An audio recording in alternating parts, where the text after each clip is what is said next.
Marcus's decline was not sudden. It was a long, cruel unraveling that stripped him of strength and stripped Nicole of hope piece by piece. She watched the man who had once held her hand so tightly in the delivery room, the man who had coached their daughter Maria through her first wobbly steps, fade into someone hollowed by sickness. Cancer had invaded his body like an occupying army, merciless and methodical, until one winter morning, Nicole found herself clutching his cold hand as the monitors around them fell silent. Maria was 8 years old when her father died. Old enough to understand loss, but too young to bear it alone. Nicole often caught her daughter staring out the window at night, whispering secrets to the stars as if Marcus could hear her. The house that once echoed with laughter grew heavy with grief. Nicole knew staying there would crush them both. The memories were too loud. So, she made the hardest decision of her life. She sold their home. The house Marcus built for them. The place where Maria had been brought home from the hospital wrapped in a yellow blanket. The place where every creak of the floorboards spoke Marcus's name. They needed a new beginning. Not to forget him, that would never happen, but to breathe again. When Nicole found the little gated community of Willow Creek, it seemed like a promise. Clean streets, tidy lawns, smiling neighbors waving from porches. There was a small park with a bright red slide where Maria could play. Schools with high ratings. Safe sidewalks where kids rode their bikes at dusk. It wasn't just about security. It was about hope. Nicole envisioned lazy Sunday mornings planting flowers, neighborhood cookouts, Maria making friends whose parents she could trust. She wanted to build a life that honored Marcus's memory, a life that wasn't defined by sorrow. Moving day was chaotic. Boxes piled high, Maria chasing their grumpy orange cat through the new, unfamiliar house. Nicole caught a glimpse of herself in the hall mirror, exhausted, hollow-eyed, but smiling. They were here. They had survived the worst. Now it was time to live again. At least, that's what Nicole told herself. She didn't yet know the true cost of her fresh start. It started with a knock. A crisp rap on the door at 8 a.m. on a Saturday, barely a week after moving in. Nicole, still in pajamas, opened the door to find a woman standing rigidly on the front porch. Perfectly pressed slacks. A clipboard clutched tightly against her chest. Blonde hair pulled so tightly back it looked painful. "Good morning," the woman chirped, though her smile didn't reach her eyes. "I'm Amber Lynn Walters, president of the Willow Creek Homeowners Association." Nicole offered a tentative smile. "Nice to meet you." Amber's gaze swept over Nicole's crumpled t-shirt, bare feet, and the half-unpacked boxes visible through the doorway. Disapproval flickered briefly across her face, expertly masked with a saccharine smile. "I just wanted to personally welcome you," Amber said, handing over a thick packet of papers. "And remind you to review the community guidelines carefully. We take pride in maintaining a certain standard here." Nicole took the packet, heart sinking as she flipped through pages of tiny, restrictive print. Regulations on mailbox styles. Approved paint colors. Lawn height maximums. "Oh," Amber added as she turned to leave. "And by the way, your lavender pot by the porch? It's lovely, but unfortunately, it's not HOA compliant. Only neutral-colored planters are permitted. You'll need to remove it by Monday." Nicole stood frozen in the doorway, the cheerful purple pot Marcus had given her, Maria's favorite, practically glowing like a beacon of rebellion. Amber waved once, briskly, and marched back down the driveway. A general surveying her domain. Nicole closed the door slowly, the weight of the packet in her hands heavier than it should have been. This was not the new beginning she had imagined. For Maria's sake, Nicole swallowed her pride. She replaced the lavender pot with a dull gray one, her hands shaking slightly as she transferred the soil and fragile roots. It felt like a small funeral, another tiny piece of Marcus erased. But Maria was adjusting, making friends, riding her bike, laughing again. That was what mattered. Nicole nodded and smiled politely at Amber during community meetings, even as the woman's criticisms continued like a slow drip of poison. "The recycling bin is too close to the curb. Your Halloween decorations are a little excessive. Your grass has a few brown patches." Amber delivered these rebukes with the practiced politeness of someone who believed herself generous for not issuing fines on the spot. Nicole learned the art of silent endurance. She smiled when she wanted to scream.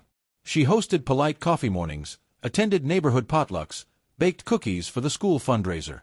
Outwardly, she played the part of the perfect neighbor. Inside, she built walls. Walls against the grief. Walls against Amber's constant erosion of her autonomy. Walls against the growing suspicion that this community, so picture-perfect from the outside, was not the safe harbor she had dreamed of. Still, Nicole convinced herself it was worth it. For Maria. Always for Maria. Nicole was used to living on edge. Since Maria's diagnosis at 2 years old, Nicole's life had revolved around vigilance. Reading every food label twice. Educating every teacher, babysitter, and friend's parent. Carrying 2 EpiPens everywhere, just in case one failed.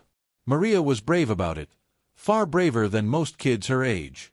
She knew to ask questions before eating anything. She wore her medical alert bracelet proudly, like a badge of honor. But Nicole never stopped worrying. Because one slip-up, one mistake, could mean the difference between life and death. It wasn't just a food preference. It was a loaded gun. When they moved into Willow Creek, Nicole made a point of informing Amber and the neighborhood watch group about Maria's allergy. She even dropped off laminated info sheets about signs of anaphylaxis and what to do in an emergency. Some neighbors were kind. They asked questions, made accommodations, reassured Nicole. Others, like Amber, gave thin-lipped nods, the kind that said, "Not my problem." Nicole pushed down her unease. After all, they were safe here. The gates, the cameras, the neat rows of houses, it all had to mean something. Right. Maria's 9th birthday should have been a celebration, a declaration that they had survived the worst and were finding joy again. Nicole spent weeks planning it, a picnic-themed party at the park, simple games, a homemade cake with daisies made of frosting, Maria's favorite flower. Nicole even took extra precautions. She printed allergy cards to place by every dish. She sent detailed messages to all the parents. She triple-checked the ingredients for the cake. The afternoon sun painted everything gold as children screamed with laughter, racing between picnic tables. Nicole stood back, heart swelling as Maria unwrapped a new pink helmet for her bike, cheeks flushed with excitement. That was when Amber approached, smiling a little too widely. "I brought cookies," she announced, setting down a tray glittering with colorful home-baked treats. Nicole's blood ran cold. She hadn't approved anything with nuts, hadn't even thought someone would bring outside food. Before she could react, Maria, always polite, always trusting, reached for a cookie. Nicole lunged across the table. "Maria, no." Everything froze. The children stared. Parents stiffened. Amber blinked, feigning innocence. "What? They're just peanut butter blossoms." Classic recipe. Nicole's hands shook as she grabbed Maria, pulling her away. "She's allergic. Deadly allergic." Amber's face twisted into a patronizing smile. "Oh, I'm sure one little bite wouldn't hurt. You really need to stop being so dramatic." Nicole barely heard her. She was too busy checking Maria, too busy feeling the aftershocks of what could have happened, what almost did. They left the party early. Maria's presents remained unopened on the table. Later, after Maria cried herself to sleep, Nicole sat alone in the dark, gripping a cup of cold coffee. Amber hadn't just been careless. She had been deliberate.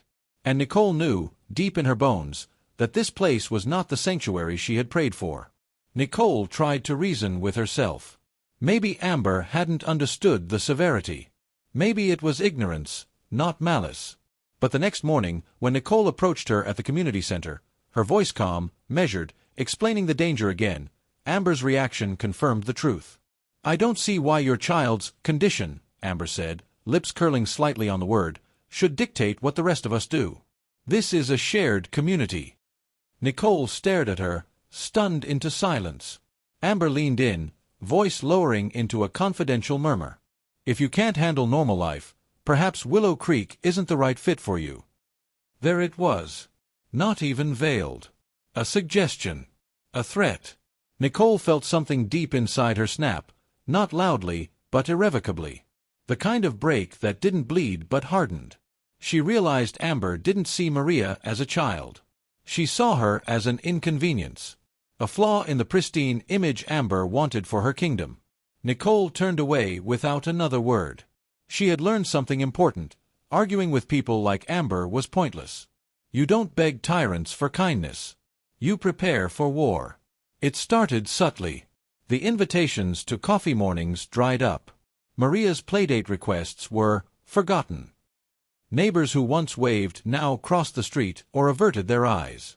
Nicole felt it everywhere, an invisible fence closing in, suffocating her. At PTA meetings, she noticed the whispering. At the park, other mothers packed up earlier when she arrived. At the grocery store, she found herself standing alone in the checkout line while others chatted warmly 2 aisles over. Amber didn't need to shout. She ruled through soft power, poisoned smiles and careful insinuations. She's unstable. She overreacts. She's a liability. Nicole tried to fight it at first. She volunteered for school committees, baked flawless cupcakes for bake sales, showed up to every community meeting. She smiled until her cheeks hurt. It didn't matter. The verdict had already been rendered. She was the outsider. The woman who couldn't fit in. The mother whose very existence made everyone uncomfortable. Maria noticed it too. The playdates that never happened. The birthday parties she wasn't invited to. Nicole held her daughter every night, whispering promises she wasn't sure she could keep. It's not you. You are perfect. But she knew how cruelty trickled down. How neighborhoods that looked like paradise could rot from the inside out. It was supposed to be a normal Saturday. Nicole had finally worked up the courage to bring Maria to the Willow Creek community pool, despite the stares, despite the cold shoulders. Maria loved the water. It was the only place where her laughter was louder than Nicole's fear. Nicole sat on a lounge chair, watching closely as Maria paddled through the shallow end, shrieking happily.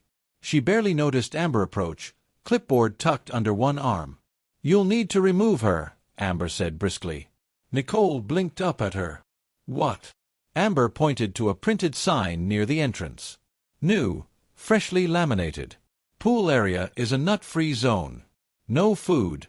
No allergy risk children." Nicole's stomach twisted. "You can't do that," she said, voice shaking. Amber shrugged. "The HOA voted. It's about safety for everyone." Nicole looked around. Other parents pretended not to hear, their faces carefully blank. Not one person spoke up. Maria swam toward the edge, smiling, waving, unaware of the judgment crashing down around her. Nicole gathered their things. She called Maria out of the water, her heart breaking at the confusion on her daughter's face. "Why do we have to go, Mama?" Maria asked, shivering slightly. Nicole wrapped her in a towel, swallowing the lump in her throat. "Because some people are afraid of what they don't understand," she said softly. That night, after Maria fell asleep, Nicole sat in the kitchen under the cold buzz of fluorescent lights, staring at the HOA rulebook, flipping through its endless pages of regulations. For the first time, she allowed herself to ask the forbidden question. Had she made a terrible mistake moving here? The final straw wasn't loud. It wasn't dramatic. It was a letter. Folded neatly, slipped under Nicole's front door like a poison note. Notice of community concern. Repeated non-compliance and behavioral disruption. Recommendation: consider relocation for the continued harmony of Willow Creek. There was no signature. No names. Just the faceless decree of the collective. Nicole sat on the floor, the paper crumpling in her hands. She wasn't welcome here. They would never accept her. They would never accept Maria. It didn't matter how many cookies she baked. It didn't matter how many smiles she forced. Amber had decided Nicole was a stain on her perfect canvas. And in Willow Creek, Amber's word was law. Nicole didn't cry. She didn't rage. Instead, a cold, steady determination settled into her bones. She wouldn't run. She wouldn't hide. She would fight. Not with fists, not with screaming matches on manicured lawns, but with the one weapon these people could never understand. Relentless, unbreakable grace. Nicole would not be driven out like a criminal. She would stay. She would rebuild, not in their image, but in her own. And she would show Maria, once and for all, what strength really looked like. Nicole thought she was alone. But one afternoon, a quiet knock at her door proved her wrong. It was Lisa, a mother Nicole barely knew, standing awkwardly on the porch, wringing her hands around a set of car keys. "I saw what happened at the pool," she said, eyes darting nervously toward the street, as if Amber's minions might be lurking behind the hydrangeas. Nicole invited her in, heart pounding with cautious hope. Inside, Lisa spoke quickly, voice low. "You're not crazy. Amber's been controlling this place for years. We're just scared to say anything." "We?" Nicole echoed. Lisa nodded. "There's more of us. People who don't agree with her. People who are tired of pretending." She pulled a folded paper from her purse, a list of names. Families. Mothers. Fathers. A few teenagers. Nicole stared at it, something fierce lighting in her chest. She wasn't alone. There were cracks in Amber's empire, thin hairline fractures just waiting for someone brave enough to drive a wedge inside. Maybe Nicole hadn't been brought here by mistake. Maybe she had been brought here for a reason. And maybe, just maybe, she wasn't the only one ready to fight back.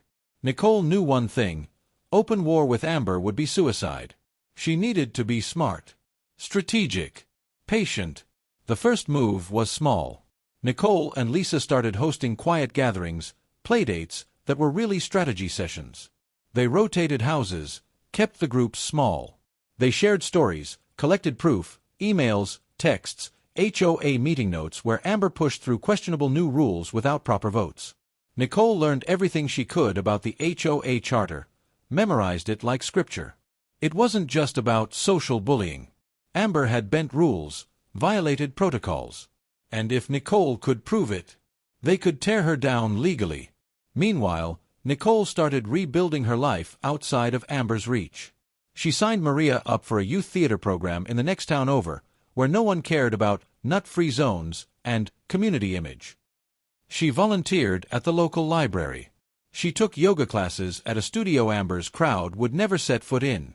Every act of defiance, no matter how small, was a brick laid in the foundation of her resistance. Nicole was learning. You don't destroy a queen by storming her castle. You starve her throne until it crumbles beneath her. The turning point came sooner than expected. At the quarterly Willow Creek Town Hall meeting, Amber stood at the podium, flawless as ever in a powder blue suit, pearls glinting under the fluorescent lights. Nicole sat near the back with Lisa and the others, heart hammering. Amber was unveiling her latest project, a new community standards initiative, even stricter rules about who could use shared spaces, which kinds of families were fit for Willow Creek. The proposal would gut what little freedom Nicole had left. When the floor opened for comments, the room fell into that familiar, fearful silence. No one dared speak against Amber. No one, except Nicole. She stood, feeling every pair of eyes swivel toward her. "My name is Nicole Bennett," she said, voice steady despite the adrenaline pounding in her ears. "And I move that this initiative be rejected, on the grounds that it violates the Willow Creek HOA Charter, Section 4, Subsection B." A ripple ran through the room. Amber's smile faltered, just for a second.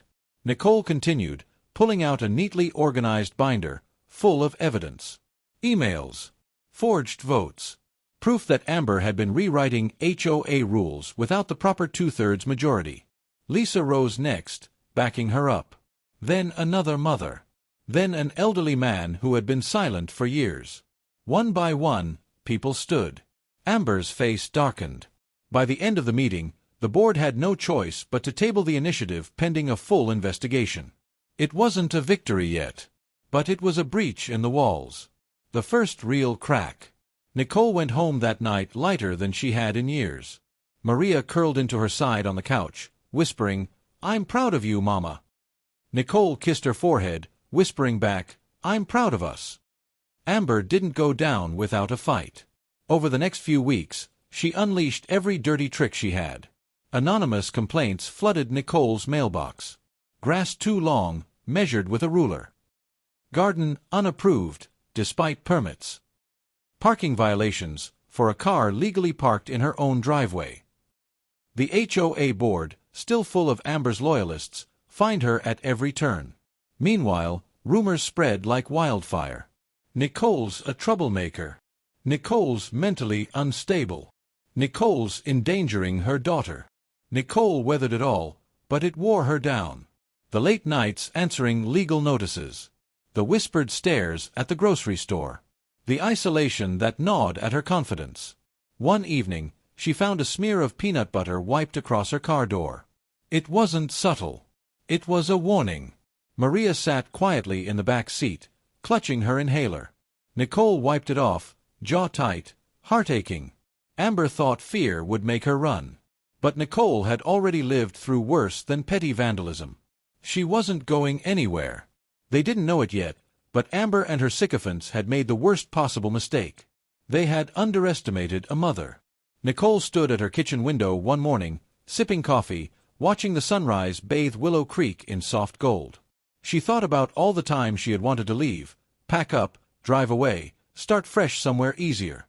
But she also thought about Maria's laughter. The friends they had made, real ones now. The feeling of standing up at that town hall, refusing to be silenced. She thought about the list Lisa had given her. The growing cracks in Amber's kingdom. The quiet revolution they were building, one brave voice at a time. Nicole realized something that morning. Willow Creek didn't belong to Amber. It belonged to the families who planted gardens, cheered at Little League games, shoveled each other's driveways in winter. It belonged to the kids who chalked hopscotch boards onto sidewalks, who sang off-key at school concerts. It belonged to the ones who loved, not the ones who ruled by fear. Nicole wasn't fighting for herself anymore. She was fighting for the idea that no child should ever feel unwelcome in their own home. That no mother should be forced to choose between safety and community. And she would fight as long as it took. She picked up her phone, dialing Lisa. "It's time," Nicole said. "Let's call a special election."